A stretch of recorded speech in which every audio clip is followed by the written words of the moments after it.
Hi, we're going to learn about intervals today, major and perfect. And I know you're very excited, I can tell, because you look like you have this big smile on your face, just like this guy. Okay, here we go. First of all, we need to know what an interval is. So an interval is the distance between two notes. So right here, we have a bottom note and one up here on the top. And they are a certain distance apart, and that is the interval between them. So all intervals have a specific number. This is determined by counting the letter names of the notes from the lowest note to the highest. So we see I've drawn with my very wobbly pen here a C and a G. So C to G, if you're going to count how far those are apart, then you count the letter names. So C to G is 5 letter names, C, D, E, F, and G. 1, 2, 3, 4, 5. So that means that this is an interval of a fifth from here to here.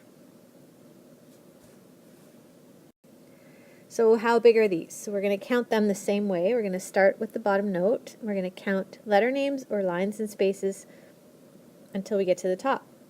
So let's do the first one. So right here we have a B.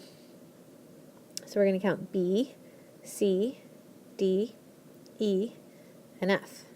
B, C, D, E, and F is 5. So this is an interval of a fifth. Here we have A, the line is B, and the next space is C, so that's 3. ABC is 3. This is G down here on the bottom line. Then we have A in the space, B, C, D, E, F. G, A, B, C, D, E, F. You can count on your fingers, that's 7. And here we have C, D, E, F. C, D, E, F is 4. So that's how big those intervals are. When you look at a major scale, you can look at the intervals that are formed between the tonic and every other note on that scale. And those intervals are called major or perfect intervals. And that depends on the number. So you'll see, this doesn't look like an interval right here because there's just, looks like one note, but it has 2 stems. So it's actually how far apart that note is from itself. This is called a perfect first because you count the letter names and you just count C and then you're done, so you're at 1. The next one here from C to D, C, D is 2 letters. It's a major second. That capital M means major, so does the plus sign, like that. That's another way to write it. So this is a major third, C to E, because you count letters, C, D, E. It's also written like this. When you get to the 4th and the 5th, they are perfect instead of majors. It's just what they're called. The number is the same, the label is just different. So 4 and 5 are perfect, like number 1 back over here. 6 and 7 are major with a plus sign or a capital M. And you can count again, C, D, E, F, G, A, 6. And C, D, E, F, G, A, B is 7. So that also looks like this. And the octave, which is 8, is also called a perfect octave. And you have done some of this in your training, so you know what these sound like, and now you know what they look like.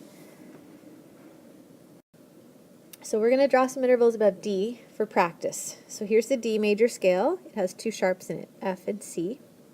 So let's pretend we wanted to draw a perfect fifth above D. So there's D. And look up here, here's the scale right up here. So you can count 1, 2, 3, 4, 5. There's the 5th. We need that A. So we're going to draw the A down here on our staff right like this. So that's a perfect fifth. We're going to try a major third. So we're going to start on D again. We're going to count up 3. 1, 2, 3. I'm using the scale. It's F sharp. So I'm going to write F, and I'm going to put the sharp sign right where it belongs. We could also do a major 7th. I'm just going to fill in 6, 7, 8 here. So major 7th would be from D up 7. D, E, F, G, A, B, C. And if we look at the scale, it's not just normal C, it's C sharp. So we have to put the sharp sign in to make sure that it's a major 7th. And we'll do one more. Let's do a perfect 4th. So you start on D, You count up 4, D, E, F, G. There's G right there. You check on the scale up here. G doesn't have a sharp sign or flat, so you just leave it alone. So you're done. So we're going to try some in the bass clef with A flat major. So let's do a perfect fifth again, above A flat. So here's A flat. You're going to draw your flat in. You look at the scale, you can count up 5. 1, 2, 3, 4, 5. There's E. But it's not just plain E, it's E flat. I'm going to erase my dot so I can do the next one. Okay, so let's do a major third. There's A flat. You look at the scale, you count up 3. 1, 2, 3. It's going to be C. So you put C in right there. Let's do a major seventh. Put your A flat on the bottom. Count up 7. 1, 2, 3, 4, 5, 6, 7. There's a G, so you draw the G right up here. Let's do the perfect octave for this one. So you have A flat on the bottom again. If you count up 8, you'll see that it is A flat on the top. Okay, so that's those 4. Okay, now you could draw the scale every time you had to draw an interval, or you could use your circle of fifths to tell you what notes are sharp and flat in the scale, and you can just count letters on your fingers. So let's try this. A perfect fifth above E flat. So first of all, we're going to draw the fifth. And then we're going to determine if it's flat, sharp, or natural. So we're on E flat. We're going to count E, F, G, A, B. So our fifth is going to go right here. Now we're going to go look at the circle of fifths and check and see what is in E flat major. So look for E flat, that's your tonic. Look on your circle of fifths and you'll see that it has 2 flats. E flat major has 3, B, E, and A. So one of those flats is B. So this is not just plain B, it's B flat. You have to put the flat sign in. Okay, now we're going to look at a major seventh above F. So we're going to count up 7 from F. F, G, A, B, C, D, E. 7. 1, 2, 3, 4, 5, 6, 7. There's our E. Now, how do we know if it's E flat, or E natural, or E sharp? Well, we check the circle of fifths for the bottom note. And we check F major. F major has 1 flat, B flat. So E is not flat in F major. So to be a major seventh, we just leave it as it is, because that's in the scale.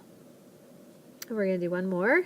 G flat, and it's a major third. So we're going to count G, A, B, put our third right here. We have to check, is it B flat or B sharp? So we look at the circle of fifths for G flat, and we see that it has 6 flats. B, E, A, D, G, C. One of those is B. That's the note we drew. So we have to put a B flat in here. And then it's a major third. So if you want to write out the scale every time, you can, or you can just use your circle of fifths. It's a little bit faster. And that is how you draw major intervals. Okay, thanks for listening.